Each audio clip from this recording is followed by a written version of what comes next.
Hi అండి, నమస్తే. Robin Sharma గారు రచించిన the monk who sold his Ferrari అనే పుస్తకంలో 7వ పార్టులో 9వ అధ్యాయం నుంచి మొదలు పెట్టుకుందామండి.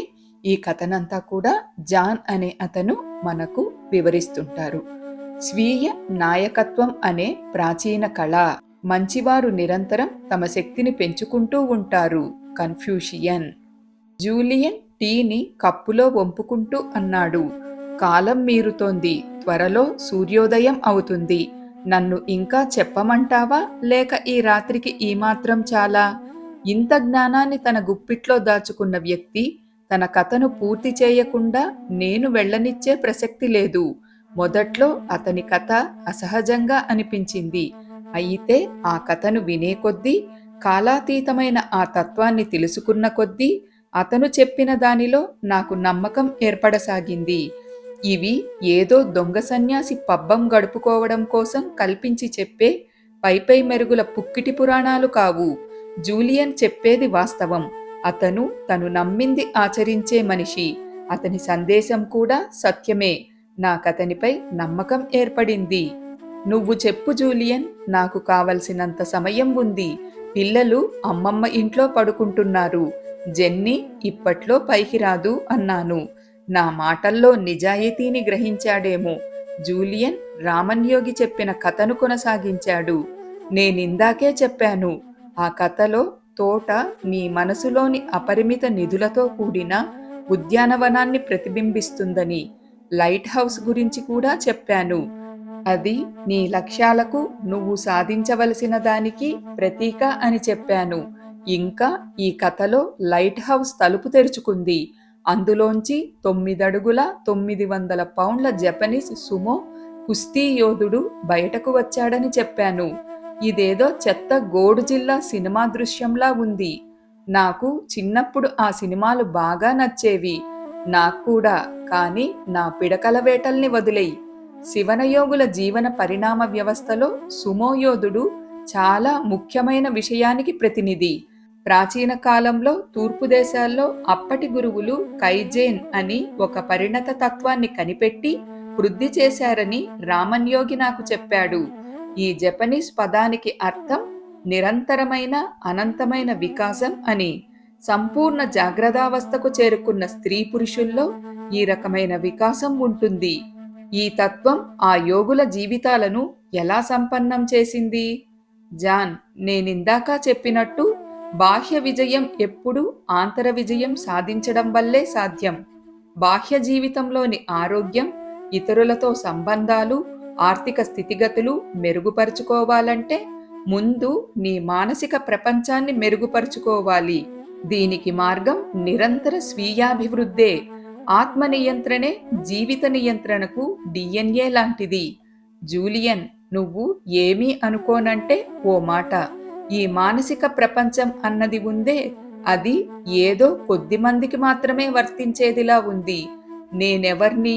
ఒక మధ్యతరగతి న్యాయవాదిని. ఒక మినీ వ్యాన్, ఒక నౌకర్ తప్ప ఏమీ లేనివాడిని. నువ్వు ఇంతవరకు చెప్పింది నాకు బాగనిపించిందన్నమాట వాస్తవం. నాతో నువ్వు పంచుకున్న విషయాలన్నీ అందరికీ అందుబాటులో ఉండే లోకజ్ఞానానికి సంబంధించినవే. ఆ మాటకొస్తే లోకజ్ఞానం చాలా తక్కువ మంది లోకులకు ఉంటుందనుకో. అయితే ఈ కొత్తది చెప్పావే, కైజేన్ అని, మానసిక ప్రపంచ వికాసమని, అది మాత్రం నాకర్థం కావడం లేదు. నువ్వు చెప్పదలుచుకున్నదేమిటి? జూలియన్ చురుగ్గా సమాధానమిచ్చాడు. మన సమాజంలో అజ్ఞానులను బలహీనులని తొందరపడి అంటాం. అయితే తమకు జ్ఞానం లేదని తెలిసిన వాళ్లే దాన్ని అభ్యసించే మార్గాన్ని ఎన్నుకొని అనుసరిస్తారు. కనుక వాళ్లే అందరికంటే ముందు జ్ఞానాన్ని పొందుతారు. నీ ప్రశ్నల్లో నిజాయితీ ఉంది. అంటే నువ్వు కొత్త ఆలోచనలు స్వీకరించటానికి సిద్ధంగా ఉన్నావన్నమాట.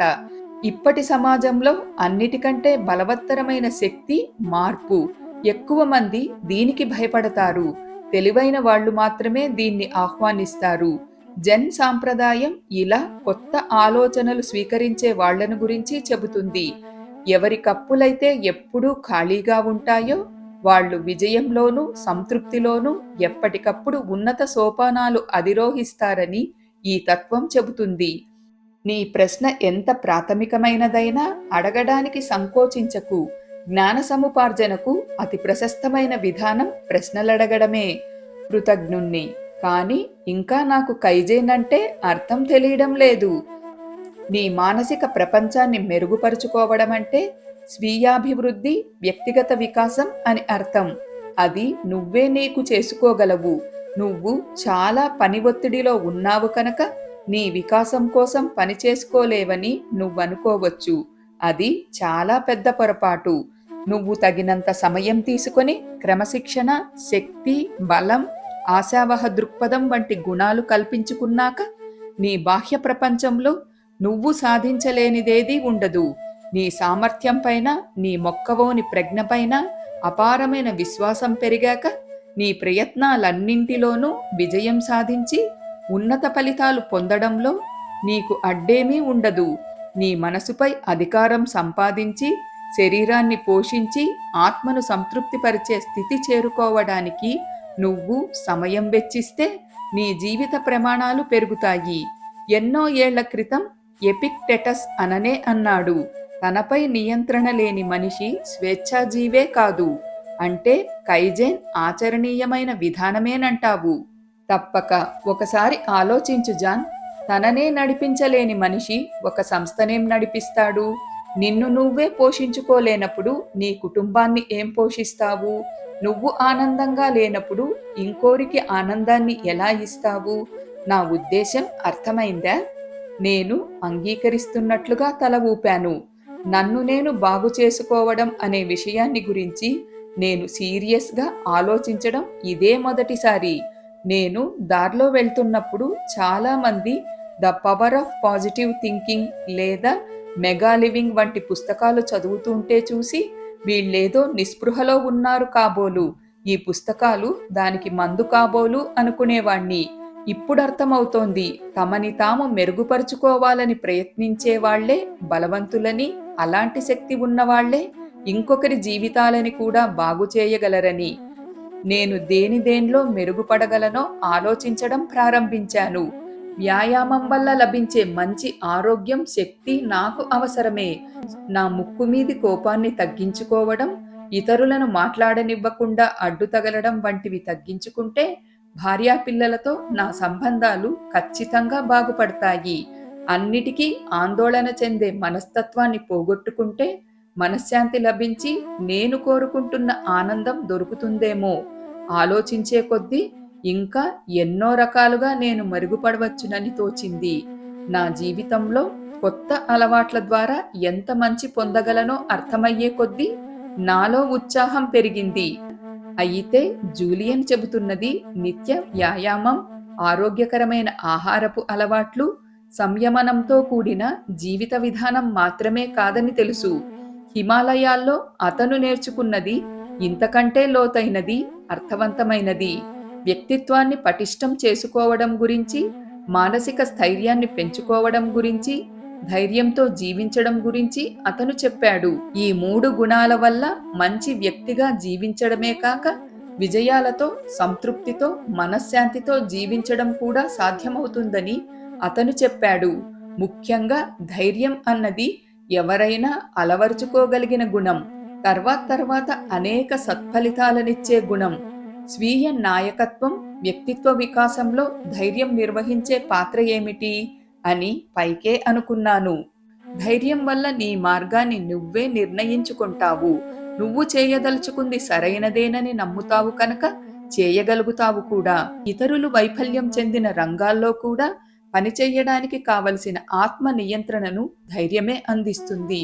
నీ ధైర్యం ఏ స్థాయిలో ఉంటుందో నువ్వు సాధించే విజయం కూడా అదే స్థాయిలో ఉంటుంది. నీ జీవితమనే మహాకావ్యంలోని అద్భుత ఘట్టాలను దర్శించడం దానివల్లే సాధ్యమవుతుంది. ఆత్మ నియంత్రణ సాధించిన వారిలో ధైర్యం ఉండి తీరుతుంది. సరే, నా గురించి నేను చేయవలసిన పనుల గురించి అర్థమవుతూ ఉంది. ఎప్పుడు ప్రారంభించను అడిగాను. జూలియన్ మళ్లీ రామన్యోగితో హిమాలయ పర్వత శిఖరంపై తను జరిపిన సంభాషణను గుర్తు తెచ్చుకున్నాడు. ఆ రాత్రి నక్షత్రాల శోభతో వెలిగిపోయిందని అతనన్నాడు. మొదట్లో ఈ ఆత్మాభివృద్ధి నాకు కూడా కొంచెం కష్టంగానే తోచింది. నేనేమో ఒక రాటుదేలిన హార్వర్డ్ శిక్షితుడైన న్యాయవాదిని. జుత్తు గొరుక్కోకుండా విమానాశ్రయాల్లో తిరుగుతుండే కొత్త యుగం సన్యాసులు చెప్పే విషయాలపై నాకు ఆసక్తి లేదు. ఇలాంటి సంకుచితమైన ఆలోచనలే ఇన్నేళ్లు నన్ను నిగ్రహిస్తూ వచ్చాయి.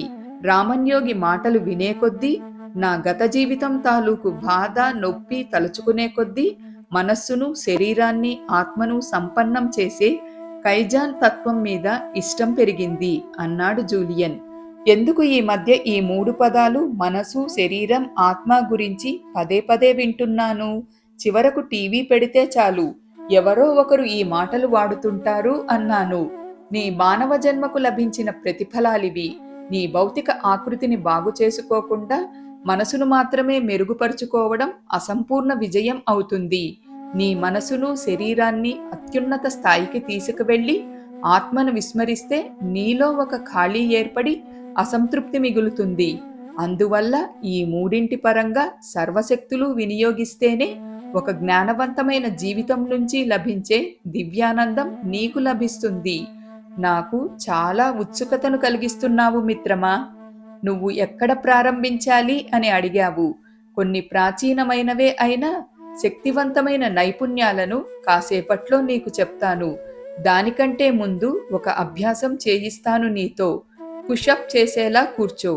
అయ్యో రామా, డ్రిల్ మాస్టర్లా మాట్లాడుతున్నావు అని మనసులోనే అనుకున్నాను. కానీ కుతూహలం కొద్దీ అతను చెప్పినట్టే చేశాను. ఇంక పుషప్లు ఎన్ని చెయ్యగలిగితే అన్ని చెయ్యి. ఇక చేయలేను అని రూఢి అయిన తర్వాత ఆపు అన్నాడు. అవి చేయడానికి చచ్చినంత పనైంది.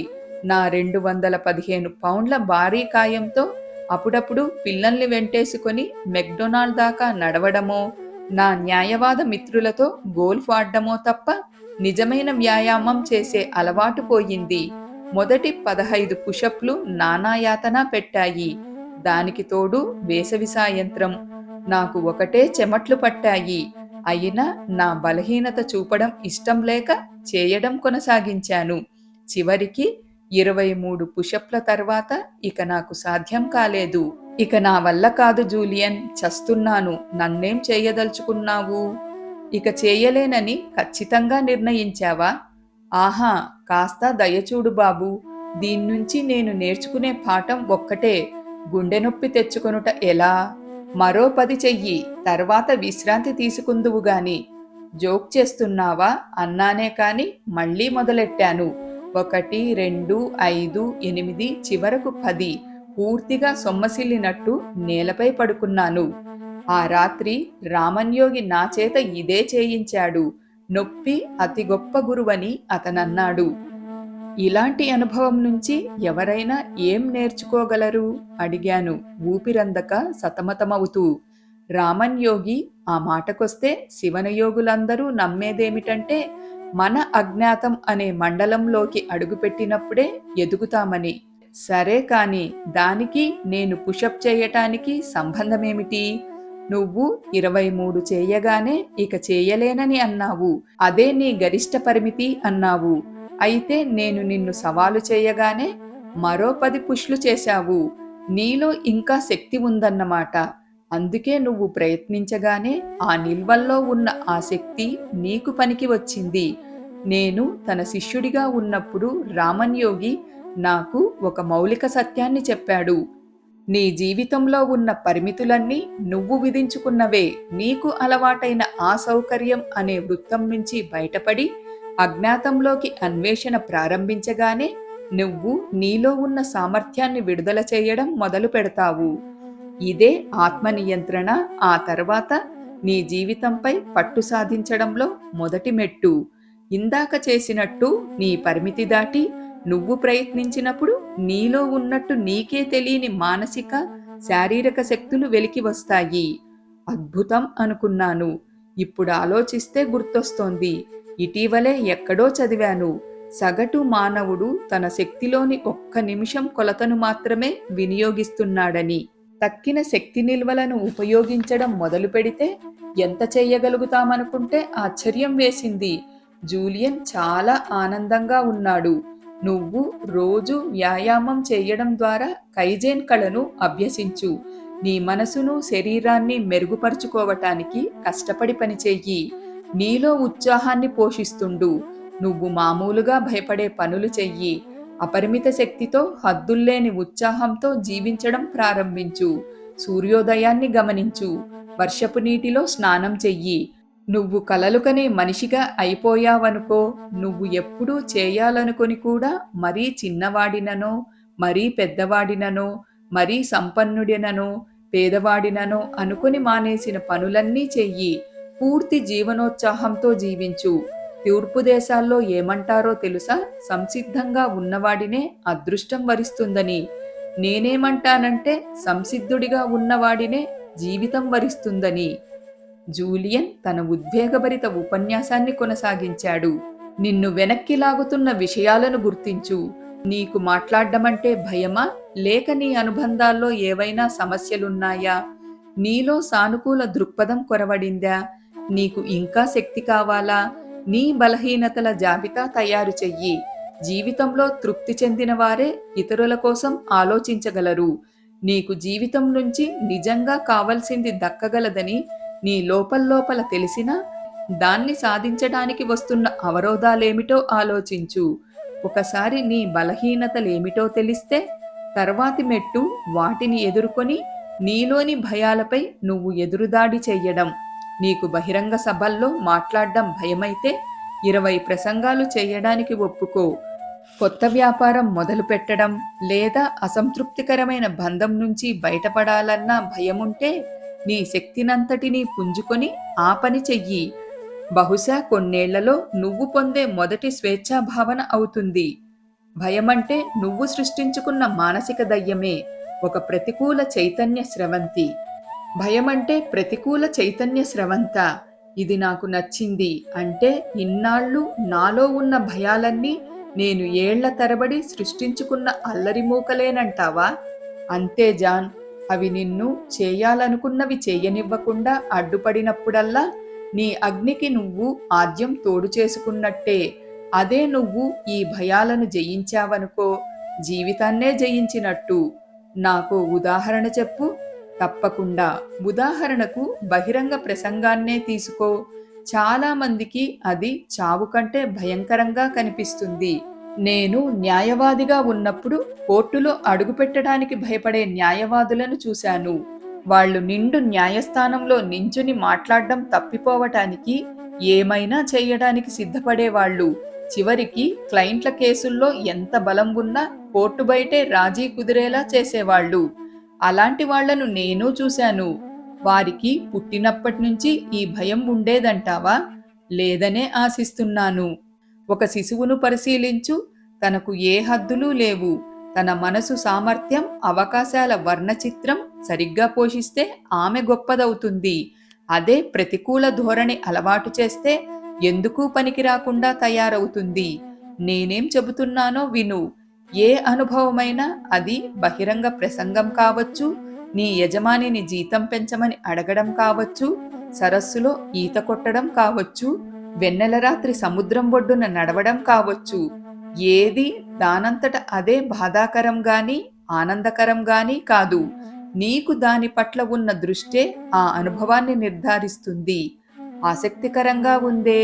ఒక శిశువుకు నువ్వు ఇచ్చే శిక్షణను బట్టి తనకు ఒక చక్కని వేసవి రోజు కూడా నిస్పృహ కలిగించేదిగా కనిపించవచ్చు. అలాగే ఒక ముద్దులొలికే కుక్కపిల్ల క్రూర జంతువుగా కనిపించవచ్చు. అలాగే వయసొచ్చిన వ్యక్తి కూడా ఒక మాదక ద్రవ్యాన్ని తన బాధల నుంచి విముక్తి కలిగించే సాధనంగా చూడవచ్చు. ఇదంతా మన మనసుకు మనం ఎలాంటి శిక్షణనిస్తామన్న దానిపై ఆధారపడి ఉంటుంది. అంతేగా?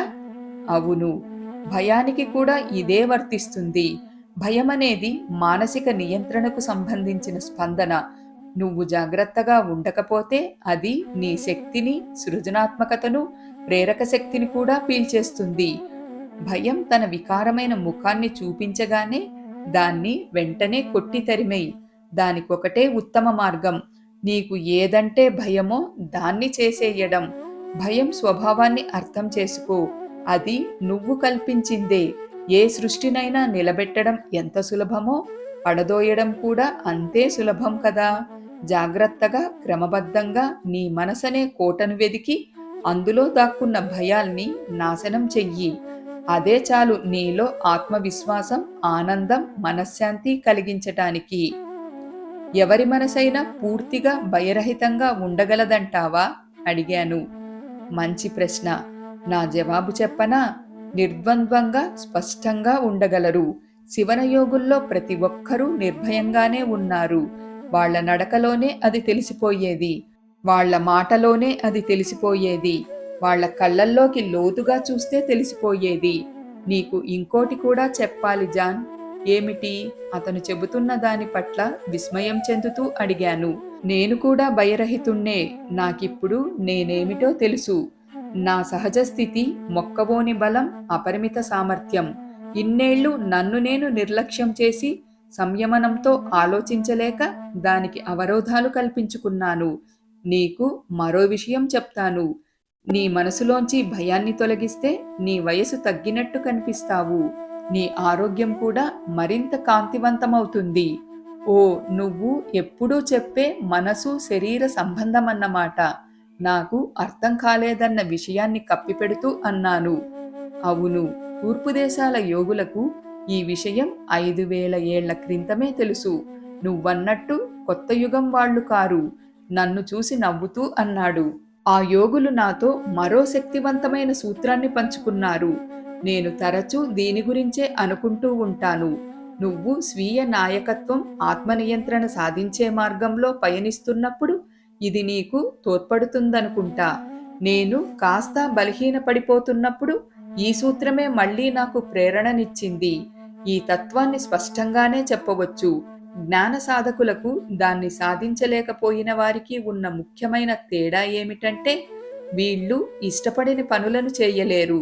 కానీ జ్ఞాన సాధకులు వాటిని కూడా చేయగలరు. వాళ్లకు కూడా అవి చేయడం ఇష్టం లేనప్పటికీ. ఎందుకంటే జ్ఞాన సాధకులు నిరంతరం ఆనందాన్ని అనుభవిస్తూనే ఉంటారు. చిన్న చిన్న సుఖాలను దీర్ఘకాల సంతృప్తి కోసం వారు వదులుకోగలరు. అందుకే వారు తమ బలహీనతలను, భయాలను ఢీకొంటారు.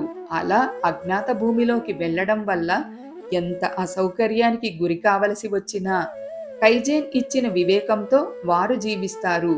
అనునిత్యం తమ జీవితంలోని అన్ని పార్శ్వాలను మెరుగుపరుచుకుంటూ. కాలం గడిచే కొద్దీ ఒకప్పుడు కష్టమనిపించినవి సులభమవుతాయి. ఒకప్పుడు తమను ఆనందానికి, ఆరోగ్యానికి, ఐశ్వర్యానికి దూరం చేసిన భయాలన్నీ తుఫాను రావడంతో కొట్టుకుపోయిన కట్టెపుల్లల్లా పడిపోతాయి. నువ్వనేదేంటి? నా జీవితం మారాలంటే ముందు నేను మారాలి, అంతేగా? అవును, ఇది నా అభిమాన ప్రొఫెసర్ నేను లా చదువుతున్నప్పుడు చెప్పిన కథ లాంటిది. ఒకరోజు పని నుంచి అలసి వచ్చిన తండ్రి వార్తాపత్రిక చదువుతూ విశ్రాంతి తీసుకుంటున్నాడు. తనతో ఆడాలని కొడుకు అదే పనిగా విసిగిస్తున్నాడు. చివరికి తండ్రి విసిగిపోయి ఆ పత్రికలో ఉన్న ఒక గ్లోబ్ చిత్రపటాన్ని తీసి దాన్ని 100 చిన్న చిన్న ముక్కలుగా చింపాడు. ఇదిగో, వీటన్నింటినీ మళ్ళీ అతికించడానికి ప్రయత్నించు అన్నాడు. కొడుకు ఆ పని పూర్తి చేసేలోగా తను పత్రికా పఠనం హాయిగా చేసుకోవచ్చునని అతని ఆశ. కాని సరిగ్గా ఒకే నిమిషంలో కొడుకు ఆ గ్లోబును అతికించి తీసుకువచ్చేసరికి అతను నిర్ఘాంతపోయాడు. అదెలా చేయగలిగావని తండ్రి అడిగితే కొడుకు ప్రశాంతంగా నవ్వి అన్నాడు, నాన్న, ఈ గ్లోబు వెనక పేజీలో ఒక మనిషి బొమ్మ ఉంది. దాన్ని సరిగ్గా పెట్టేసరికి ప్రపంచం కూడా సరిగ్గా వచ్చేసింది. అద్భుతమైన కథ చెప్పావు. నిజం జాన్. శివనయోగుల నుంచి హార్వర్డ్ లా స్కూలులో నా ప్రొఫెసర్ల వరకు నాకు తెలిసిన జ్ఞానసిద్ధులందరికీ ఆనందానికి సూత్రం తెలుసు. చెప్పు అన్నాను కాస్త అసహనంగా. నేనిందాక చెప్పిందే. ఆనందం అన్నది ఒక యోగ్యమైన లక్ష్యం పెట్టుకుని దాన్ని సాధించే క్రమంలో లభించేది. నీకిష్టమైంది చేస్తున్నప్పుడు నీకు సహజంగానే సంపూర్ణ సంతృప్తి కలుగుతుంది. అందరూ తమకిష్టమైంది చేయడంలో ఆనందం పొందగలిగితే ఇంతమంది ఎందుకు అంత బాధలో ఉన్నారు? బాగా అడిగావు జాన్. నీకిష్టమైంది చేయడం అంటే ఒక నటుడు కావటానికి ఇప్పుడు చేస్తున్న వృత్తిని వదిలిపెట్టడం, లేదా అముఖ్యమైన విషయాలపై సమయాన్ని వెచ్చించడం మాని అర్థవంతమైన పనులకు కేటాయించడం గాని చేయాలంటే చాలా ధైర్యం కావాలి. నీకు అలవాటైన సౌకర్యాల గూడు నుంచి బయటకు రావాలి. పైగా మార్పు అనేది ఎప్పుడూ మొదట్లో అసౌకర్యంగానే ఉంటుంది. దానిలో ఎంతో కొంత సాహసం కూడా ఇమిడి ఉంది. అయినా మరింత ఆనందమయమైన జీవితాన్ని గడపటానికి ఇదే సరైన మార్గమని మాత్రం చెప్పగలను. ఈ ధైర్యాన్ని పెంపొందించుకోవడం ఎలా? ఇందాక చెప్పిన కథలోలాగే మొదట నిన్ను నువ్వు సరిచేసుకుంటే ప్రపంచం కూడా బాగుపడుతుంది. నువ్వు గనక నీ మనసును, శరీరాన్ని, స్వభావాన్ని నియంత్రించుకోగలిగితే ఆనందం, సమృద్ధి నీ జీవితంలోకి వాటంతటవే ప్రవహిస్తాయి. అయితే దీనికోసం నీపై నువ్వు కొంత సమయం ఖర్చు చేయాలి. కనీసం 10-15 నిమిషాలైనా. ఇంతకు రామన్యోగి కథలోని 9 అడుగుల 900 జపాన్ సుమో కుస్తీ యోధుడు దేనికి ప్రతీక? ఆ బలవంతుడు కైజేన్కున్న శక్తిని నీకు నిరంతరం గుర్తు చేస్తాడు. అంటే ఆత్మవిస్తృతికి, ప్రగతికి అతను ప్రతీకగా ఉంటాడు. కేవలం కొన్ని గంటల్లోనే జూలియన్ నేను జీవితంలో ఎప్పుడూ విననంత అతి శక్తిమంతమైన, విస్మయకరమైన సమాచారాన్ని నాకు అందించాడు. నా మనసులో ఉన్న మాంత్రిక జగత్తును, దానికి ఉన్న సామర్థ్యాన్ని తెలుసుకున్నాను. మనసును స్తబ్దం చేసి నా కలలు, కోరికలపై దాన్ని కేంద్రీకరించే ఆచరణీయ వ్యూహాలను నేను కనుగొన్నాను. జీవితంలో నిర్దిష్టమైన లక్ష్యం ఉండాల్సిన అవసరాన్ని, నా వ్యక్తిగత, వృత్తిపరమైన ఆధ్యాత్మిక ధ్యేయాలలోని ప్రతి అంశాన్ని నేర్చుకున్నాను. ఇప్పుడు నేనిక కాలాతీతమైన ఆత్మ నియంత్రణ విధానం కైజెన్ గురించి కూడా తెలుసుకున్నాను. నేను ఈ కైజెన్ కళను ఎలా అభ్యసించాలి? దీనికి నేను నీకు 10 ప్రాచీనమైనవి, చాలా ప్రయోజనకరమైనవి అయిన ధార్మిక విధులను చెప్తాను. వాటిపై విశ్వాసంతో రోజు ఓ నెలపాటు ప్రయోగించి చూస్తే నీకే గొప్ప ఫలితాలు కనిపిస్తాయి. వాటిని అలవాటుగా మారిపోయేంత వరకు ఆచరిస్తే నువ్వు పరిపూర్ణ ఆరోగ్యంతో, అపరిమిత శక్తితో, శాశ్వతానందంతో, మనశ్శాంతితో జీవించే స్థితికి చేరుకుంటావు. చిట్ట చివరకు నీ దివ్య లక్ష్యాన్ని చేరుకుంటావు. ఎందుకంటే అది నీ జన్మ హక్కు కనుక. రామన్యోగి ఆ 10 విధులను వాటి సంపూర్ణ సౌందర్యం పట్ల విశ్వాసంతో నాకు అందించాడు. వాటి శక్తికి ప్రత్యక్ష ఉదాహరణగా నేను నీ కళ్ళెదుటే ఉన్నాను. నేనడిగేదల్లా నా మాటలు జాగ్రత్తగా విని ఫలితాలను నువ్వే అంచనా వేసుకో. జీవితాన్ని మార్చేసే ఫలితాలు ఒక్క 30 రోజుల్లోనా? అడిగాను అపనమ్మకంతో. అవును. అయితే దానికోసం నువ్వు వరుసగా 30 రోజులు రోజుకు 1 గంట సేపు నేను చెప్పే వ్యూహాల అభ్యసనానికి కేటాయించాలి. నువ్వు పెట్టాల్సిన పెట్టుబడి ఇంతే. నీకు దానికి కూడా టైం లేదనకు దయచేసి. నిజంగానే లేదు అన్నాను నిజాయితీగా. నా ప్రాక్టీసు ఇప్పుడు చాలా బాగుంది జూలియన్. నా కోసం 10 నిమిషాలు ఖర్చు పెట్టలేని స్థితిలో ఉన్నాను. గంట ఎక్కడ దొరుకుతుంది? నేనిదివరకే చెప్పాను. నా బాగు కోసం నా దగ్గర టైం లేదనడం, డ్రైవింగ్లో బిజీగా ఉన్నాను కనుక పెట్రోలు పోయించుకోవటానికి టైం లేదనడం లాంటిదని. ఎప్పటికైనా అది నిన్ను ముంచేస్తుంది. నిజంగానా? నిజంగానే. ఎలా? మరో రకంగా చెప్తా విను. నువ్వు చాలా లక్షల విలువగల రేసుకారు లాంటివాడివి. మంచి స్థితిలో ఉన్న అధునాతనమైన యంత్రం లాంటివాడివి. ఓ థ్యాంక్ యూ జూలియన్. నీ మనసు ఈ విశ్వంలోనే అద్భుతమైన వస్తువు. నీ శరీరం నిన్నే అబ్బురపరిచే పనులు చేయగలదు. ఒప్పుకున్నాను. ఇలాంటి శక్తివంతమైన లక్షలు విలువ చేసే యంత్రాన్ని రోజులో ప్రతి నిమిషం కనీసం పిట్ స్టాప్ దగ్గరైనా ఆపకుండా పరిగెత్తించడం తెలివైన పనేనా? అస్సలు కాదు. మరైతే నువ్వు రోజులో కాసేపు నీ పిట్ స్టాప్ కోసం లేదా విశ్రాంతి కోసం కొంత సమయాన్ని ఎందుకు కేటాయించలేవు? నీ మనసనే యంత్రం చల్లబడడానికి అవకాశం ఎందుకు ఇవ్వడం లేదు? నీ శక్తిని పుంజుకోవటానికి కొంత సమయం కేటాయించడం అన్నది అతి ముఖ్యమైన విషయం. ఇలా ఆత్మ వికాసానికి, వ్యక్తిగత సంపన్నతకు సమయం వెచ్చిస్తే మళ్ళీ నువ్వు తిరిగి విధుల్లో చేరినప్పుడు ఇంకా బాగా పనిచెయ్యగలుగుతావు. 30 రోజుల పాటు రోజుకు 1 గంట గడిపితే చాలా. ఇది నేను ఎప్పటినుంచో వెతుకుతున్న మాంత్రిక సూత్రం. దీని ప్రాముఖ్యం గనక నాకు అర్థమై ఉంటే నా వైభవం వెలుగుతున్న రోజుల్లో దీనికోసం 20 లక్షల రూపాయల దాకా ఖర్చు పెట్టేవాడినేమో.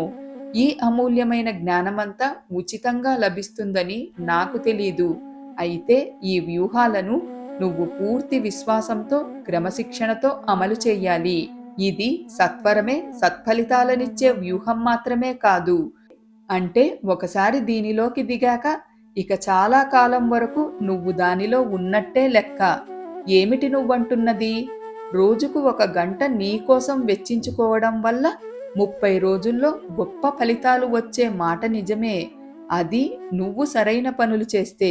ఒక కొత్త అలవాటును చేసుకోవటానికి కనీసం 1 నెల పడుతుంది. ఈ వ్యవధి ముగిశాక నువ్వు నేర్చుకునే వ్యూహాలు, నైపుణ్యాలు నీ జీవితంలో అనివార్య భాగమైపోతాయి. అయితే దీనికంతటికీ మూలసూత్రం ఏమిటంటే, నీ సత్ఫలితాలు కొనసాగాలంటే నువ్వు నేర్చుకున్న వాటిని అభ్యసించడం మానకూడదు. న్యాయమేలే, ఒప్పుకున్నాను. జూలియన్ తన జీవితంలోని అంతరశాంతి, మనోశక్తి అనే ఊటను ప్రవహింపజేసే సూత్రాన్ని కనుక్కున్నాడు.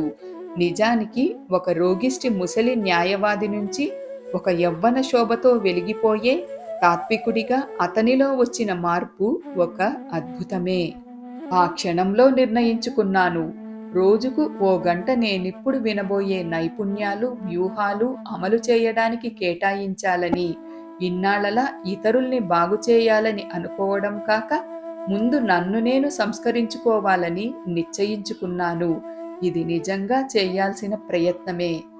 ఆ రాత్రి నా ఇంటి హాల్లో నేల మీద కూర్చుని జూలియన్ వర్ణించిన శోభాయమాన జీవనానికి 10 విధులు నేర్చుకున్నాను. వీటిలో కొన్నింటికి ప్రత్యేక శ్రద్ధ పెట్టాల్సి వచ్చింది. తక్కినవి పెద్ద ప్రయత్నం లేకుండానే సాధ్యమయ్యాయి. అన్నీ ఆసక్తికరంగా, అసాధారణ ఫలితాలనిచ్చేవిగా అనిపించాయి. ఇక్కడితో 9వ అధ్యాయంలో కొంత భాగం పూర్తయిపోయిందండి. ఇక నెక్స్ట్ పార్ట్లో జాన్ జూలియన్ దగ్గర నుంచి ఏ వ్యూహాలను నేర్చుకున్నాడో మనం తెలుసుకుందామండి. Thank you.